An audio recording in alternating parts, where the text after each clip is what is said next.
I'm so excited for today's webinar titled Learn. It's about demystifying the Black travel ecosystem. We've got an amazing panel today. And for those of you that are just joining us for the first time, this is a 3-part series. This is the second in the series. If you want to view the first one, which is Listen, where we just talk with Black travel advisors about their experiences in the travel industry, you can find that on our YouTube channel, youtube.com/host agency reviews. I'd highly recommend that one. So let's get started. We're live streaming on a bunch of different platforms right now: Facebook, Twitch, and YouTube, as well as Instagram and LinkedIn. We'll be posting after we finished live streaming. So make sure to, if you're streaming on any of these platforms, to either like the page or subscribe to the channel so you don't miss out on any of the webinars, because we do have a couple more coming up in the future. And one note, if you are watching on YouTube and you're having trouble commenting, there's a little icon up in the corner, right-hand corner of your screen. If you click on that and then click on your channel and then create channel, very simple, you'll be able to ask questions and comment. So never miss another one of our events. We do have an event calendar. I just want to show you really quickly. We will be having also our third webinar in the Listen, Learn, Act series. And that one is about allies within the industry. We're talking with different suppliers, travel advisors, things they're doing to promote anti-racism in their business. The date is to be determined, but if you subscribe again to the channel or signed up for our newsletter, we'll push that out shortly. And let's see. So you can also go to the events calendar to look. So here's the homepage of Host Agency Reviews. And if you just go to the drop down, select travel events, and then you'll be able to see all the different upcoming events coming up. There's about 50 events on there right now. So it's a great place to go just in general to see what kind of events and trainings are out there in the industry. So today we have our behind the scenes team on Host Agency Reviews, and we have April, Bridget, and Mary, who will be kind of working in the comments. So if you have questions, they'll be answering those or chatting with you in the comments. So hello, and thank you to April, Bridget, and Mary. And we know a little bit about who the hard team is on the call, but we also want to know who's listening. So let us know in the comments where you're tuning in from, how long you've been in travel, and of course, put any questions you have for our panelists, which brings me into introducing our panel. And honestly, I'm so excited for this one. We have a pre-meeting before every webinar, just to kind of chat with everybody about ideas and where we want the direction we want the webinar to go into. And this panel of ladies is phenomenal, and I'm really excited to have them on. So let me start. I'll introduce first PJ Sands, and PJ is the owner of Lux Worldwide Travel. She's also been a friend of mine for a while. We had fun drinking drinks and bags at a Children's Museum in Las Vegas, oddly enough. So that's how PJ and I met. We also have Stephanie Jones, who's the founder of the National Blacks in Travel and Tourism Collaborative. So welcome, Stephanie. Welcome, PJ. You want to give a wave? And then we have Julia Brown, the founder of Walking the Spirit Travels, Black Paris and Beyond. And she's also the associate producer of a film called Paris Noir, African Americans in the City of Light. Let me just show you the screenshot because it's super pretty. I went and watched the YouTube tutorial. So you can find that at the URL right here if you want to watch it. Maybe, Julie, do you want to just give a really quick overview of what it's about? Okay, sure. This film covers the African-American experience in Paris, because it was considered a land of refuge for African-Americans from the First World War right through the Roaring 20s, when Josephine Baker was there, when the Harlem Renaissance was there, writers were there, right through to the Second World War, and wraps up in the late 1950s Richard Wright, the bebop musicians. So it covers a wide range of the African American experience, which is exceptional in Paris. Yeah, the footage is amazing too, just on the YouTube trailer that I watched. So, and then today we have moderating. She's moderating all of our panels. We have Dr. Redgina Hill, who's the founder and CEO of Redgina Hill Consulting. So, welcome, Redgina. Thank you. Yes. All right. I'm going to stop sharing my screen. Hold on. This always takes me a little bit. All right, cool. I think I stopped sharing. All right. Well, so let's kind of dive into things on defining the Black travel experience and ecosystem. So, Regina, do you want to take it away? Yes, thanks, Stephanie, for having me again. And as Stephanie mentioned, we got together a couple of weeks ago just to have a conversation about what this talk would be about. And I'm so excited to have the panelists with us because they have a wealth of knowledge and experience. And I am just elated that you're going to hear. So let's jump right on in because we have a lot of questions and they're good questions. And I want to make sure that you all get a chance to experience. So, Julia, this first question is for you. What is heritage travel? Okay. All right. Heritage travel is the intention to travel with the intention of exploring or discovering your heritage, your roots, or your culture elsewhere. It could be something. It doesn't have to be far. Like it doesn't have to be Paris. It doesn't have to. You don't have to go as far as Africa at this point. But it could be something that's just in your county. What is your culture, your history in that area? So you're going to discover that. And people are basically, when they take on heritage travel, they're looking for connection. They're looking to belong, a place of belonging and a root to belonging. So it could be any culture. It could be, you could be Irish. It could be, Eastern European, African origin. So it's anything that searches for your history and for your culture. That sounds like a lot of fun. Sounds like I need to do a heritage tour now. It is, that genre has jumped up at least 500% in the last 5 or 6 years. Wow. Yeah. Wow. Speaking of percentages, Stephanie, when we talked a couple of weeks ago, you mentioned there's a lack of data on Black travelers. Can you talk a little bit about what data is available and then what kind of data is needed on Black travelers? Well, sure.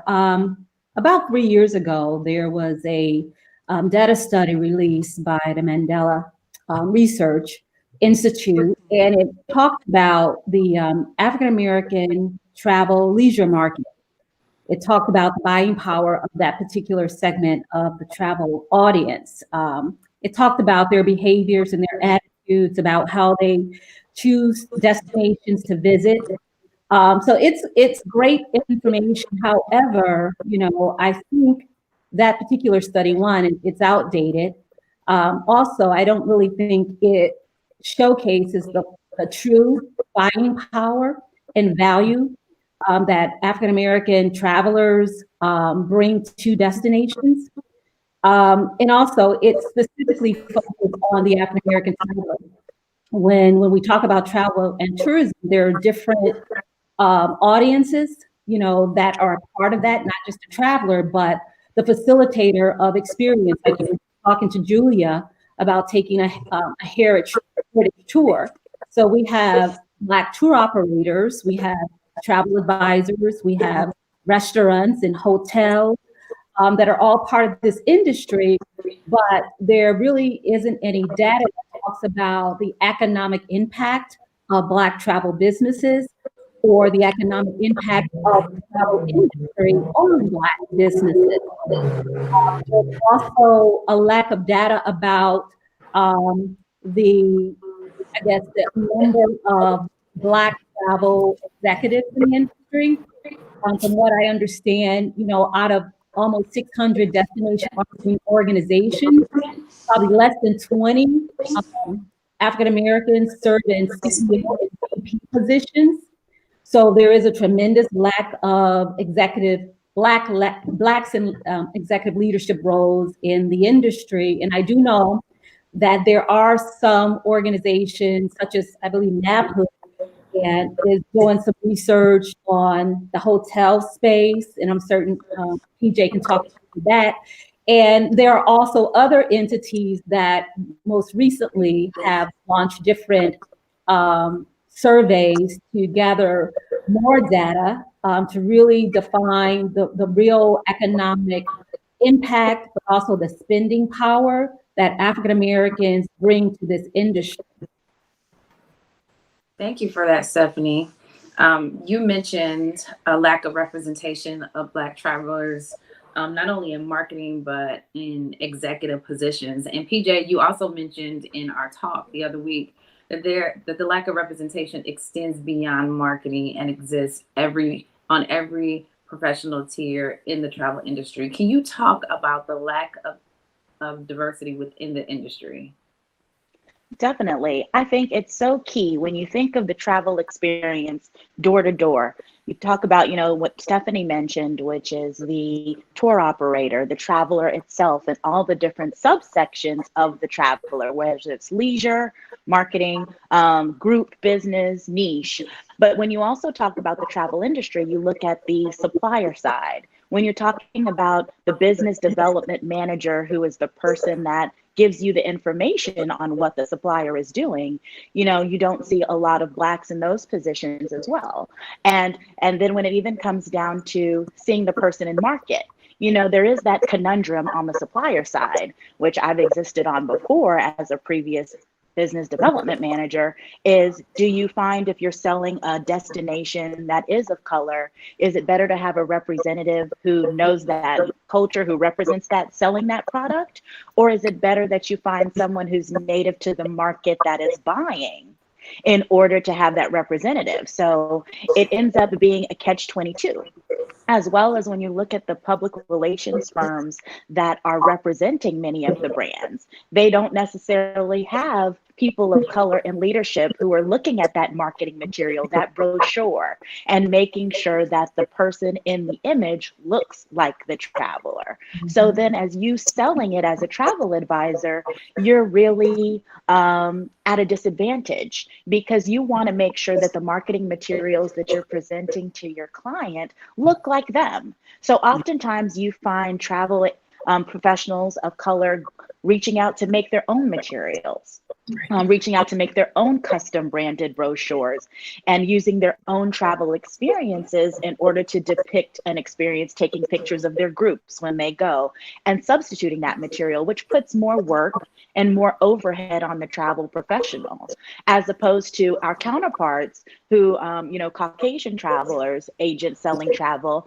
are at an advantage there, because they can just go to the social media library for that supplier and download images that look like their traveler. So we're already, in some cases, spending more as a travel professional to be able to sell that destination. So in my case, I feel like, we are past the pandemic, and we're making decisions as to which suppliers and tour operators you want to sell as a travel professional based on how they treated you or your customer. Now, I think it's time for many of us to look at our supplier and decide, do I want to do business even with a supplier that is not showcasing diverse heritage experiences, or doesn't have anybody who looks like me when I pick up the phone to talk about it, or materials that I can share. So I think oftentimes we are overlooked when it comes to other cultures. Like, you have a language that unites when it comes to the Latino market, Hispanic market. So when you do materials in Spanish, the marketing pro or the PR agency will put Spanish speaking people on the brochure. But in the Black diaspora, we're not necessarily united by language. We speak English, French, Spanish, Portuguese. So when you're talking about that English material, there has to be someone at the top in leadership that says, hey, where is the Black person represented in this brochure? Are they not traveling to the destination? You see, as Stephanie mentioned, there's studies that say we're spending upwards right now in 2020 over $100 billion worldwide every year traveling through the Black, in Black travel. So why is it that our marketing dollars don't matter? You think our spending dollars don't matter, and that the suppliers now have to be called out on that, and the destinations to be able to say, let's show what Black travelers do in your space and at your destination. Wow, PJ, that is so good. Everything that you mentioned was so good. Julia, how do you see the lack of representation that PJ was speaking about trickling down to the traveler's experience? Quite basically, if the people on the ground, for example, if the valet service or the front desk person, the bus driver, if they never see in their company, in the management of their company, or even up in the C-suite of their company, if they never see people of color, it's not going to cross their mind necessarily that that is a possibility. If they're getting their notion of what a Black traveler is or what a Black person is from mass media, from television, from magazines, from what else is out there, they're not seeing the reality. They're not seeing necessarily what the roles. They're not seeing the doctors. They're not seeing the restaurant owners. They're not seeing the different levels of Black society. So it's not entering in their head that this is a possibility. For me, that's the way it is. So if they don't see it, they don't imagine it. That's so good. You guys are speaking so much truth already, and we're just like 5 or 10 minutes in. This is so good. Stephanie, this next question is for you. So we know that smaller Black-owned businesses like hotels and tour companies are underrepresented and struggle to get the word out because they lack resources than larger companies have access to. What are some ways destination management companies and travel agencies can tap into local community assets to support these smaller Black businesses? Absolutely. And you're absolutely right. As a small Black tour operator myself, I had that struggle of trying to work with DMCs within the market. And I think one of the major problems is the DMCs, and in some cases, travel advisors, don't really take the time to reach out to get to know the Black businesses or travel-related businesses in their destination. One of the things that they can start doing is including Black tour operators, restaurants, hotels in their itineraries that they're promoting, to their clients. As travel advisors, start making recommendations to their clients about including some type of cultural heritage or Black experience in their travel itinerary. So I think it's just a matter of DMCs and travel advisors taking the initiative to get to know the Black businesses in their destination, but also personally experiencing small businesses. Take that tour, go on that Black history tour, go and eat at the soul food restaurant, or go stay at the Black B&B, so that you can have those experiences for yourself to really be able to sell them. And that's what does not happen, in the industry, and not just among the DMCs, but among the DMOs as well, because there's almost 600 DMOs, and most of them don't have a multicultural or cultural heritage tourism department or landscape. So they're not taking the initiative to get to know the Black travel businesses in their destinations. And by not getting to know them, those businesses are not being included in their marketing for the destination. So when inbound travelers are coming to the destination seeking these types of cultural experiences or Black experiences, they don't even know about them, because again, the people who have access to the travelers are not educating them about the local Black experiences in those destinations. That's so good, Stephanie. And that is the key word, intentional. You have to be intentional if you are looking to diversify or be inclusive within your business practices. You have to be intentional. And just what Stephanie mentioned is great ways to start making steps in that direction.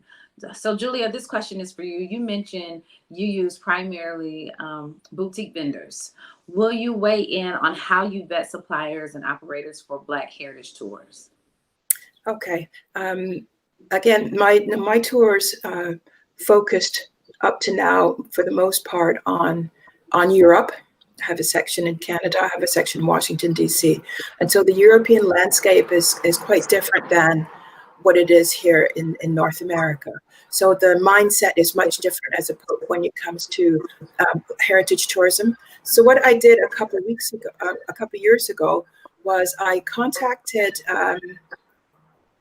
DMCs in France for the most part, and proposed my services at Heritage Tours. Do they want to collaborate with me?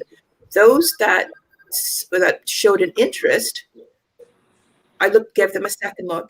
Those that showed curiosity and asked, "Oh, where are the sites?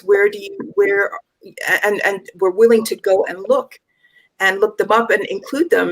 Those are the ones I included because I knew that we would have a conversation, and I knew they would be open to including those in itineraries. Because when we do itineraries, it's not only the Black heritage; it's about learning about the rest of the country. So if that DMC is interested in creating a package and seeing the whole of the trip, that makes a huge difference. So those are the people that I would go and talk to. Many that I found, for example, had no idea about the Black heritage right there for example, in France. So we work together, and it's a teaching process.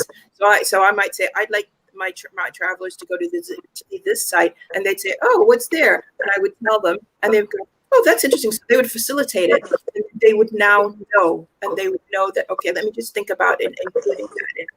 But I've also, I go ahead and I ask my fellow tour operators or travelers, travel agents, what experience have they had with this tour operator or not, and do we exit out, or do we continue down the road with them? I get, of course, feedback from my clients when I've used any tour operator. But I also, since I'm also a travel agent and a tour operator, and I go on the tours when I'm in Europe with them, I'm sitting on the bus next to the bus driver, and I'm getting the attitude or not. I'm listening to what the tour director is, how they're treating the group. And from that, I base my decisions as well, whether I go back to the company and say, yes, this was a really good experience, or I say, I think there's a little bit of work to do, or do I even want to go, any further? But for me, it becomes a role of collaboration and teaching them where the sites are, what the possibilities are, and opening that for them. But we still have, sometimes we still have American or non-people of color contacting tour operators in Europe, for example, to do Black heritage tours.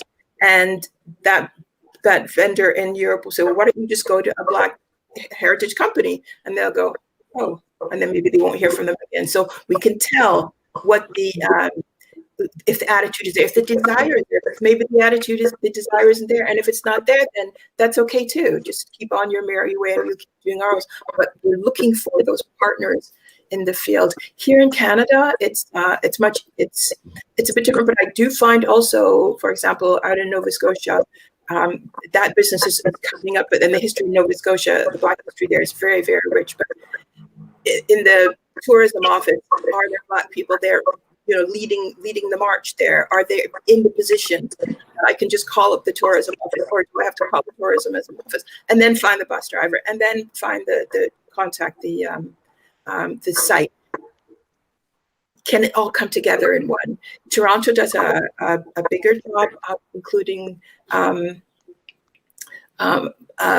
Black vendors in there, vendors and people in the know and people in different and higher levels in their choices. So they're doing a pretty good job. And in the United States, I know exactly where to go, so I don't have to fool around. I don't have to vet it. And like I said, the mindset is so different. If in Europe, the mindset will be, they'll react to you more as an American first, and then a Black American. So I have to work with the politics as well that's going on at the time. So it's quite it's a collaboration. I'm going to say it's a collaboration all the way down the line.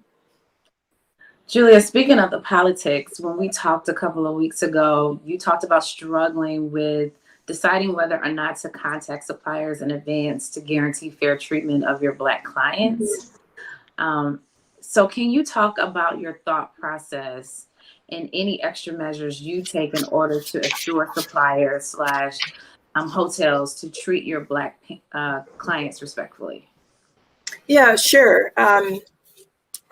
what I used to do, what I started out doing was I would contact the hotel manager. For example, I've selected a hotel, and often I select hotel maybe for its historic value, because it's, again, a part of the holistic part, whole of the trip. I'll contact the hotel manager and said, my guests are coming. I'm not necessarily going to say that they're Black, but they will see from the signature in my email that it's a Black Heritage Tour.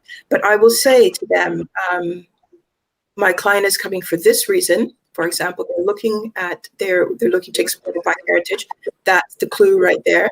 But also, I will give them the connection of this client to the local connection. Is there something that connects my client with this hotel, with this location? So that we're building, I'm building the relationship and the conversation before my client gets there. So then I will then ask the hotel, I'll say, can you make sure that, that this information, that the rest of your staff is maybe aware of this, or that you bring it into the conversation somehow.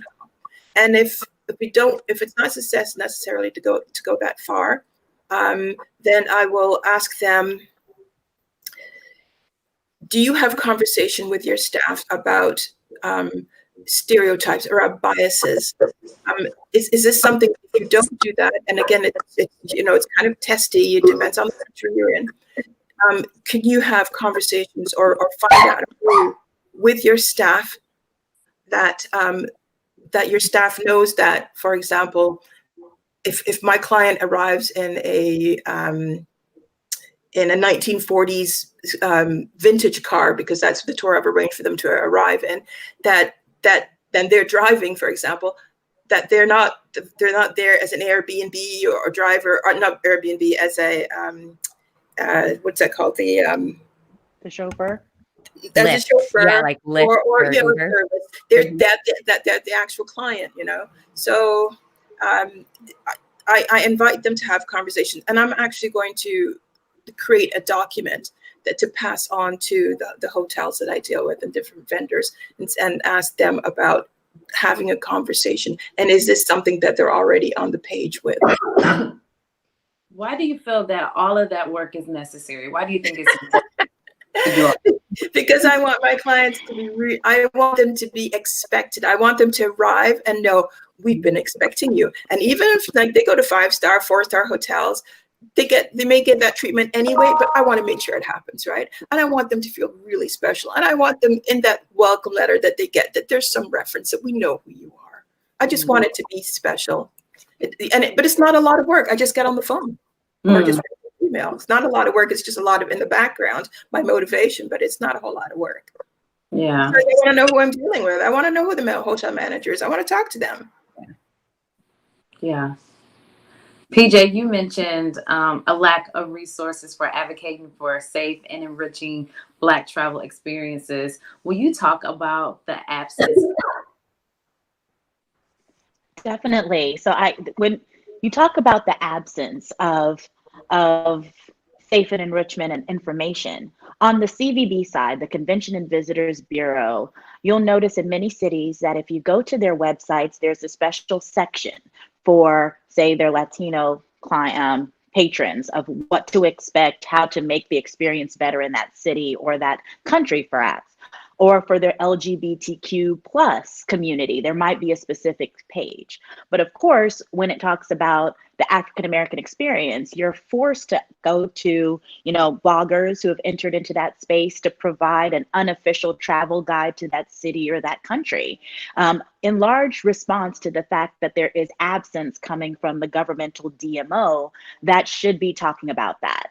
And then oftentimes you'll have large cities that don't even have a representative that specializes in any of these niche markets, whether it be religious tourism as a niche or the African American traveler.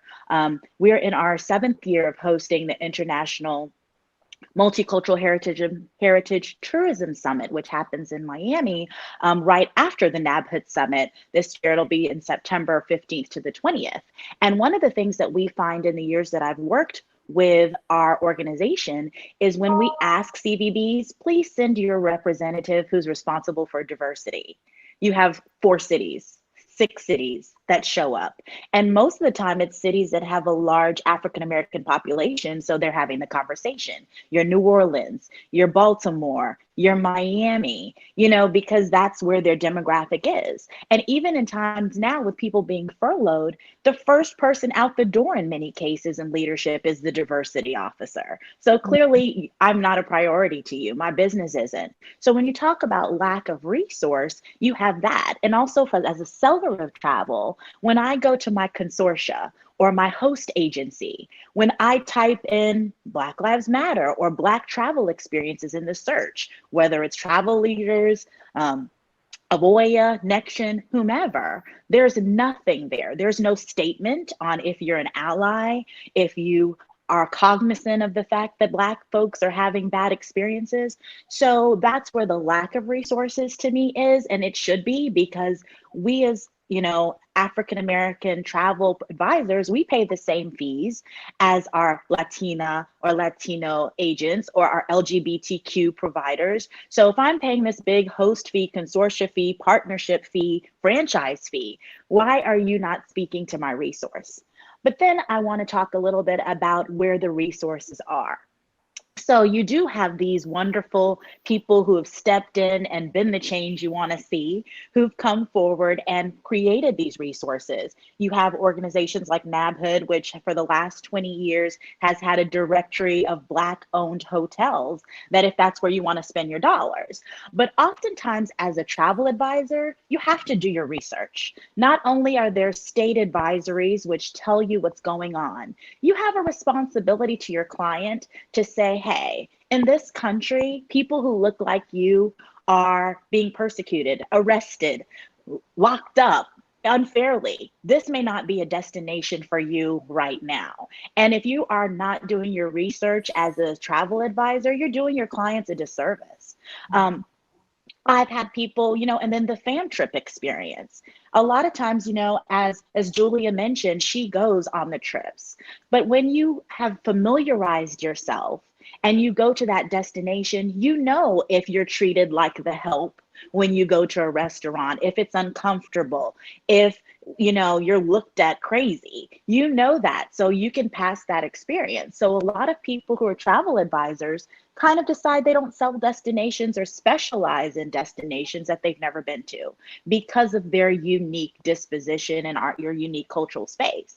And when you have fam trips that are using biases because certain suppliers, countries, etc., see the Black passport when you submit it, they knock you off and they put another travel advisor in that spot because they don't care that you've been selling travel for 25 years. And because your brown face is on the passport picture, you're scrutinized more.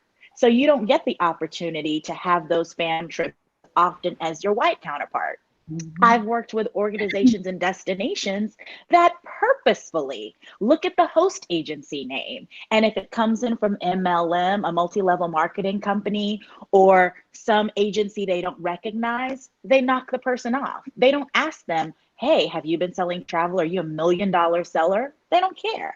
And because there's so many Black women in particular that are entering the industry as travel advisors, most of them are entering through a multi-level marketing organization because that's the only organization that's out there marketing to them that travel is a business opportunity. They may later switch into a different, a traditional host agency or go on their own as an independent. But then to be discriminated against when you might be a person who sells hundreds of $1,000s worth of travel a year just because your brown face is on a passport is giving you a disadvantage against your counterparts who are able to personally document their experience in that destination.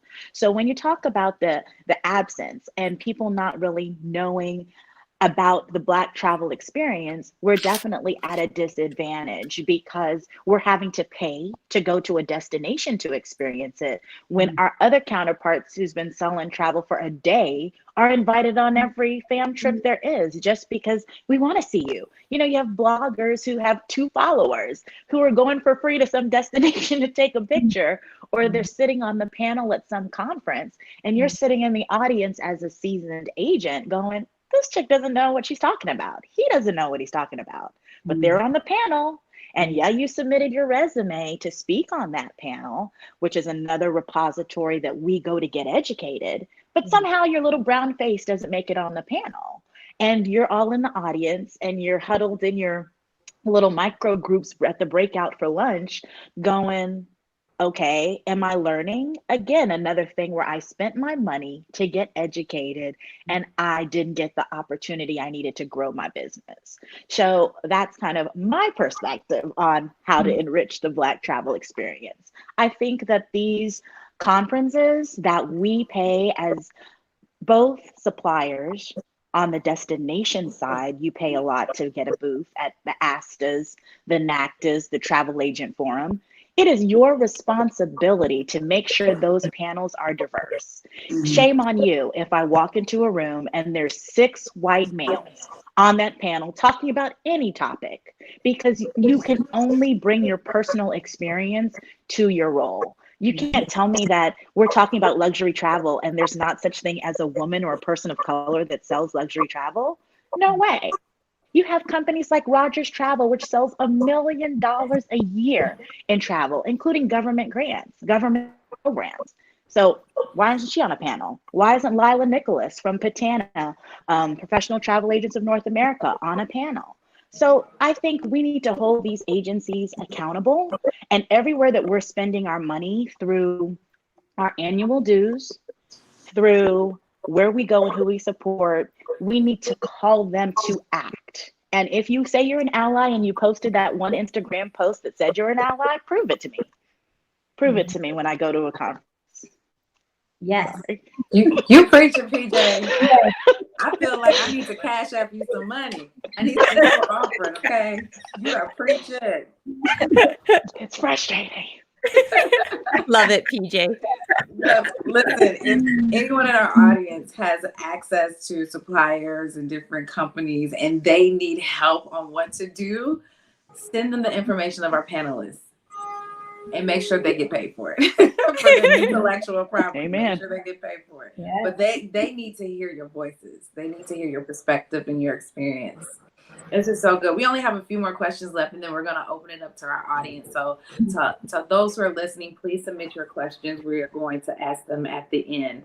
Stephanie, this question is for you. Tell us about cultureonshore.com and what criteria does Culture Onshore use to assess an organization's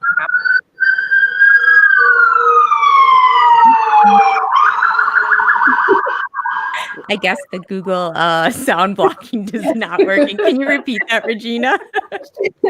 Yes. So Stephanie, tell us about cultureonshores.com and then what criteria does Culture on Shores use to assess an organization's competency in serving Black travelers? Oh, absolutely. Thank you.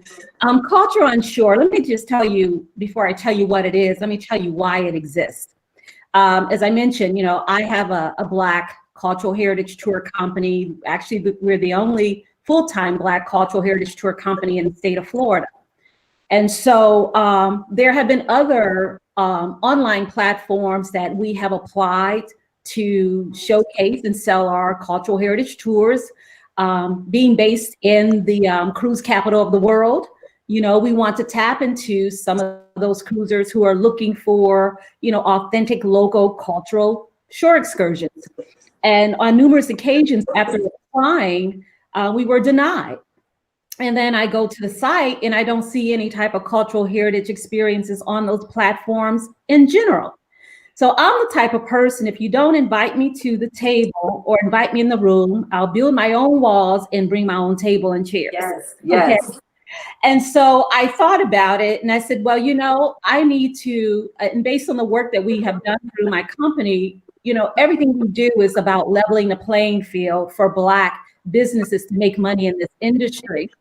And so our team decided, why don't we create a platform where any Black or brown tour operator, small business, who wants to sell and market their tours to a global audience will be able to do that. Also recognizing that most small Black tour operators don't have marketing budgets to be able to reach domestic and international travelers, and also recognizing that they don't have money to invest in all of these different travel and tourism organizations and trade organizations to be able to access, those resources through those organizations. We decided to create Culture on Shore, and Culture on Shore is the world's first global marketplace for cultural heritage tours and activities.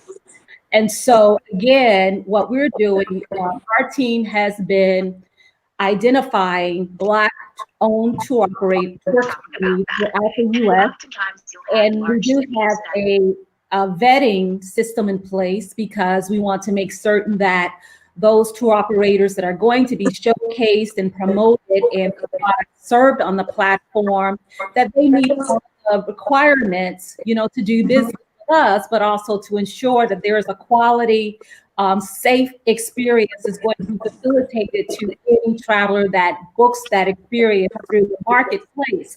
And so, of course, our checklist includes looking at their trip reviews, their, on TripAdvisor and Yelp, and checking out their reviews. We also check to see in their state, if their business is active, if they are paid up with their annual reports and their filings, if they're based in a state where a seller of travel certification is required.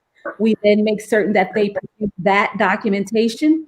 And most importantly, we make certain that they produce a proof of insurance, liability insurance. And what we're also going to be requiring is that all of the tour operators that will be on the platform, they need to go through a mandatory training, a safety training, to make sure that they understand what the safety parameters and protocols from the CDC and from other, U.S. entities like, other travel industries that are now creating safety protocols for operating businesses. So we want to ensure that they have access to all of that information on when they resume tours, how to do it safely. We've been talking to some tour operators who have started resuming tours, and how they're doing that. And so we're going to be sharing what are some, best practices, but what are some new ways of doing tours to make certain that you're still social distancing, and that you are making certain that your tour guides and your customers are safe. And so we are officially launching the first phase of Culture on Shore next month. It is free for tour operators to their tour experiences on the platform. They just need to go to cultureonshore.com to the supplier page, and they complete the form, and then that begins the vetting process. I'm really excited because there are several major travel brands that we have introduced the platform to that are very excited about being able to direct content as well as direct travelers to the platform who are seeking cultural heritage experiences. So the first phase, we're going to really focus on building out the tour experiences in the U.S. For the domestic travelers. And then we will then look to expand to build out and add tour operators from other parts of the country, the Caribbean, India, UK, Australia, Asia. So those are some of the destinations that we're going to be identifying Black and brown tour operators